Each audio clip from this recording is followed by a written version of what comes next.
আলাইকুম to everyone. আমার প্রথম ব্লগে তোমাদের সবাইকে স্বাগত। এখন বাজে সকাল 9টা। আজ শবে বারাত, তাই অফিস আজ ছুটি, তাই আর কি ঘুম থেকে তাড়াতাড়ি ওঠা হয়নি। এই এখন জল দিচ্ছি গাছে। আমি প্রতিদিন সকালে 1 গ্লাস গরম জলটা খেয়ে থাকি। আজ আবার সকাল সকাল আমার পার্সেলটা চলে এসছে। অনেক দিন থেকেই ভাবছিলাম একটা জলের বোতল নেব, ফাইনালি নেওয়া হলো। কোয়ালিটি বেশ ভালোই এসছে। স্নানটা সেরে নিলাম। আজকে ঠান্ডাও পড়েছে ভালোই, সকাল থেকেই ভালো ঠান্ডা লাগছে। চুলটাও শুকিয়ে নিই, নালে আবার ঠান্ডা লেগে যাবে। একবারে রেডি হয়ে নিচে চলে যাই। আমার মাসিরা পাশের বিল্ডিংয়ে গ্রাউন্ড ফ্লোরেই থাকে। যা কিছু হয় ফেস্টিভ্যাল আমি আর আমার দিদি সেখানেই মানাই, কারণ একা একা আর কি বানাবো। এসে দেখছি খালা অনেক কিছুই করে নিয়েছে। আমাদের শবে বারাত মানেই চালের আটার রুটি আর চানার হালুয়া, এই দুটো জিনিস করতেই হবে। খালা রুটিগুলো বেলে নিচ্ছে, আমাকে বলল একটু রুটিগুলো সেঁকে নিতে।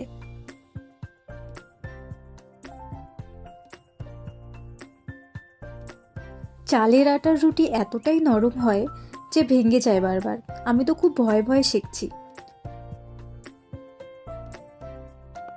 মাংসটাও হয়ে গেছে।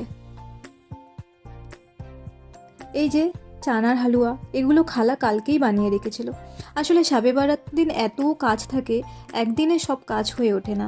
আমি আবার একটু উপরে আমার ফ্ল্যাটে আসলাম, একটু ফ্রেশ হয়ে নিই। সন্ধ্যা হয়ে গেছে, সবাই লাইট লাগিয়েছে, বেশ সুন্দর লাগছে কিন্তু দেখতে। নিচের থেকেও দারুণ লাগছে দেখতে।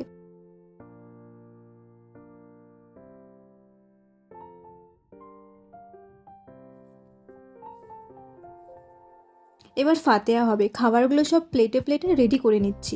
সবগুলো নিয়ে তো ফাতেহা করা সম্ভব না, তাই প্রত্যেকটা খাবার থেকে কিছু কিছু নিয়ে ফাতেহাটা পড়া হয় আর কি। একটু বসলাম, দেখি আমাদের বাড়ির বিড়াল পাশেই ঘুমিয়ে পড়লো। ওর নাম স্নো। এই যে আমার আপাও খেয়ে এখন ওপরে চলে যাবে। আসলে আমরা বোনেরা যখন একসাথে হই না কোনো কিছু অনুষ্ঠানে, সবাই আর কি একটু পাগলামি করি। এখন আমি আর আমার বোন আফরিন সবার বাড়ি বাড়ি গিয়ে খাবারগুলো দেব। এটাও বেশ ভালো লাগে। সবার বাড়িতে গিয়ে গিয়ে দিয়ে আসার ব্যাপারটা খুব ভালো লাগে। তারাও আবার আমাদের এখানে দিতে আসে, আমরাও যাই, মানে বেশ ভালোই লাগে ব্যাপারটা। ব্যাস দিনটা এইভাবেই শেষ হয়ে গেল। তো আজকের জন্য এইটুকুই। আবার দেখা হচ্ছে নেক্সট ব্লগে।